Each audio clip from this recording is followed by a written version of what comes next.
Hola amigos, hoy les voy a hablar de los 10 pasos obligatorios que todo quesero debe tomar en cuenta cuando se hacen quesos artesanales tanto en casa como comercialmente.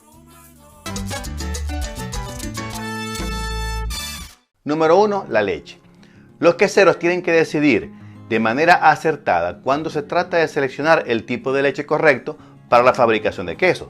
Cuando usamos leche cruda, hay que tomar en cuenta aspectos tales como especies de animales, la raza del animal, la época del año cuando se está ordeñando, si las vacas solo comen pasto o alimento concentrado o si comen los dos.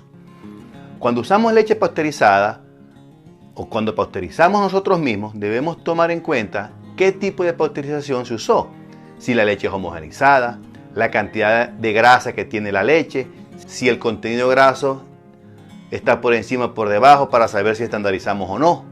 Si deseas saber más sobre la estandarización, sigue el link que te pongo aquí arriba. Como les decía, usar o no leche cruda cuando se hacen quesos es un tema complicado. Unos están de acuerdo en usarla y otros no. En mi opinión, no pasteurizar la leche puede enfermarnos, ya que las enfermedades del animal podrían pasar al ser humano y como ejemplo de ello tenemos el problema actual de pandemia con el COVID-19. Si me preguntan a mí, yo prefiero la leche pasteurizada para evitar riesgos y solamente utilizaría leche cruda para hacer quesos madurados. Número 2. Acidificación. La acidificación consiste en darle al queso un grado de acidez tal que permita, además de mejorar su sabor, protegerlo de los agentes patógenos. Ahora bien, el grado de acidez debe ser tal que permita que el queso tenga un buen sabor y a la vez quede protegido contra los agentes patógenos. Los dos métodos originales para acidificar la cuajada son mediante la adición de cultivos lácticos directamente a la leche o mediante acidificación directa con algún tipo de ácido. El primer método se utilizan cultivos lácticos previamente seleccionados y estos cultivos son bacterias que se encuentran en la leche que se procesan, se concentran y se secan mediante métodos que no vale la pena mencionar aquí porque no es el objeto del video. Estos cultivos se alimentan de la lactosa, que es el azúcar de la leche, y producen un ácido llamado ácido láctico, que aumentan la acidez. Ahora bien, si usamos leche sin pasteurizar, lo cual no recomiendo porque podemos enfermarnos, generalmente no se utilizan estos tipos de cultivos lácticos y la acidificación se produce por fermentación. Les explico. Las bacterias lácticas que tiene la leche, cuando están a temperatura ambiente, tienden a alimentarse de la lactosa y producir ácido láctico que eventualmente tienden a cortar la leche. Ese es un proceso natural de la leche y si no la refrigeramos, esta se corta naturalmente a las 48 horas. El otro método de acidificación es más fácil y rápido y consiste en no esperar a que las bacterias lácticas lleguen a reproducirse y produzcan ácido, sino que lo que hacemos es acelerar el proceso agregando el ácido directamente a través de vinagre, ácido tartárico, limón, etc. Número 3. La coagulación. La coagulación es el paso en el proceso de fabricación de queso donde la cuajada se pone sólida o a veces semisólida. Este proceso de cuajado se puede lograr a través de, primero, acidificación con ácido, segundo, uso de enzimas o cuajo en un ambiente de temperatura controlada y por último, por la aplicación de calor hasta que la leche se corte naturalmente. Vamos a hablar de cada uno de ellos. Cuando usamos ácido, como dije antes, estamos acelerando el proceso de acidificación que hacen las bacterias lácticas y la leche, por lo tanto, se corta separándose la parte sólida de la parte líquida. La parte sólida se llama cuajo y la parte líquida se llama suero.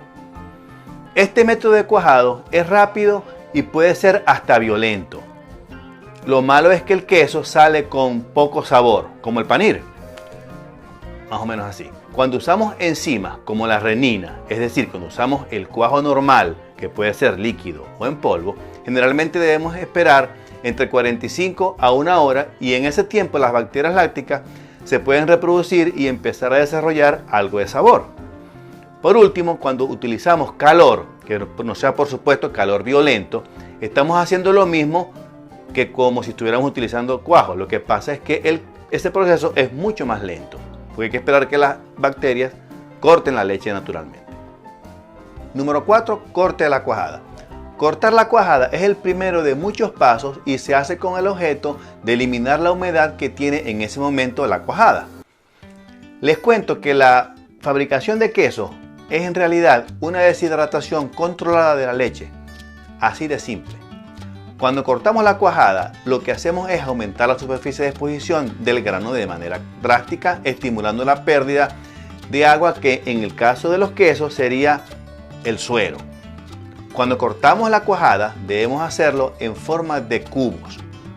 No cortamos la cuajada en forma de triángulos, ni la cortamos en forma de cilindros, ni ninguna otra forma. ¿Y saben por qué? Porque si cortamos en cubos, estamos garantizando que el suero drene por las 6 caras que tiene el cubo y así obtendremos una cuajada más compacta. Por supuesto, eso va a depender también de la temperatura, de la velocidad y del tiempo de agitación de nuestra cuajada. Número 5. Cocinado. En este caso, cocinar la cuajada significa aplicarle calor entre 90 y 120 grados Fahrenheit dependiendo del tipo de queso y revolver cada cierto tiempo para fomentar la expulsión de suero y obtener de esa forma un grano más compacto. Ese proceso donde el cuajo bota suero se llama cinéresis y continúa después de que el queso está enmoldado. El tiempo de cocinado va a depender de la temperatura y del tiempo que estemos cocinando la cuajada. A ese proceso de cocinado también se le dice escaldado, que no tiene nada que ver cuando se dice que un bebé está escaldado. Número 6. Desuerado. Después del corte, la cuajada tiende a estar nadando en el suero botando líquido y haciéndose cada vez más compacta y dependiendo del grano de dureza que queramos lograr en el grano, acompañado del grado de acidez que estemos buscando, el desuerado consiste simplemente en separar la parte sólida, que es el cuajo, que también se le conoce como sustrato, del suero.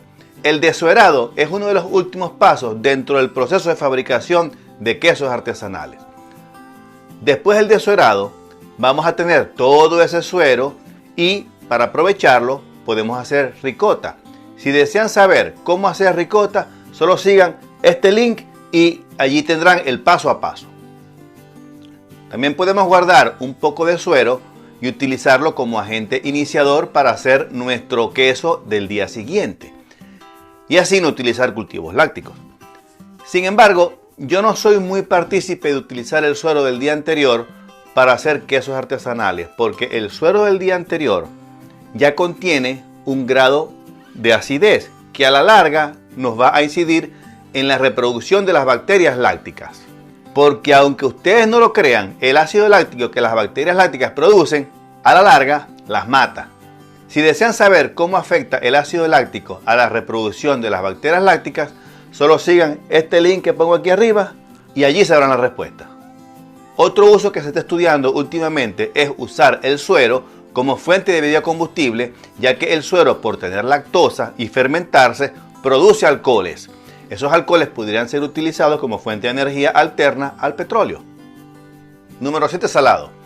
El momento exacto y la cantidad de sal que se debe añadir al queso durante el proceso de fabricación depende del tipo de queso que se vaya a fabricar.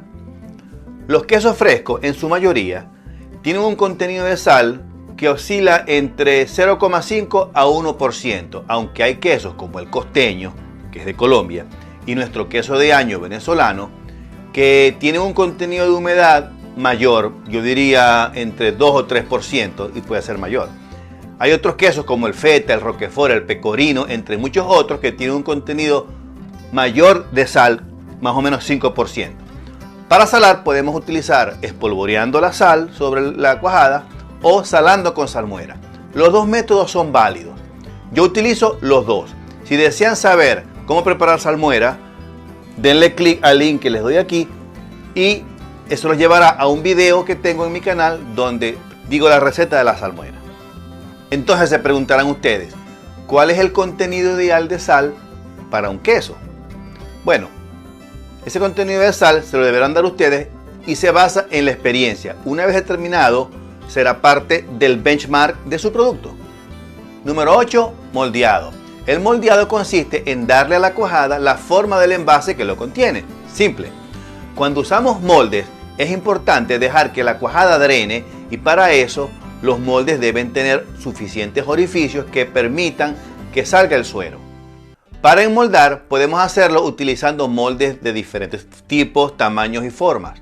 Podemos utilizar aros, moldes cuadrados, redondos, troncoidales, de plástico, metálicos, de madera, aunque los moldes de madera no son permitidos para fines comerciales. Número 9. Prensado. Algunos quesos se prensan después de que la cuajada se ha colocado en el molde. Esto ayuda al desuerado y a conseguir un queso más duro. El prensado estimula la unión de las fibras de cuajada, haciendo que se forme una pieza sólida de queso. Y aquí les doy un secreto. Si quieren hacer queso para pequeños, simplemente presionen el queso llanero por unas 24 horas y tendrán queso para pequeños y hasta podrán rallarlo. Si quieren saber cómo hacer una prensa para quesos, háganmelo saber aquí abajo con su comentario y les hago un video. Número 10. Maduración. Esta es para mí una de las fases más importantes de la fabricación de quesos artesanales y una de las más difíciles, ya que en la maduración es donde se afinan todos los sabores del queso y dependiendo del trato que se le dé a este, de las bacterias que estemos utilizando, de la temperatura y del grado de humedad que estemos aplicando, entre muchos otros factores, va a depender nuestro éxito en la fabricación de un producto con características únicas. Es por eso que hacer quesos, más que un oficio, es un arte. Ahora viene la siguiente pregunta: ¿qué tiempo maduramos un queso? Les comento que el tiempo de maduración que un queso necesita para envejecer y desarrollar los sabores y la textura que estamos buscando va a depender en gran parte del tipo de queso que estemos haciendo, aunque también dependerá de nuestro criterio como quesero, y eso se basa en años de experiencia. Algunos quesos están listos para consumir casi que inmediatamente después de su elaboración y no necesitan mucha maduración. Ejemplos de estos quesos son todos nuestros quesos frescos. Otros quesos requieren semanas, meses y hasta años para lograr un perfil de textura adecuado.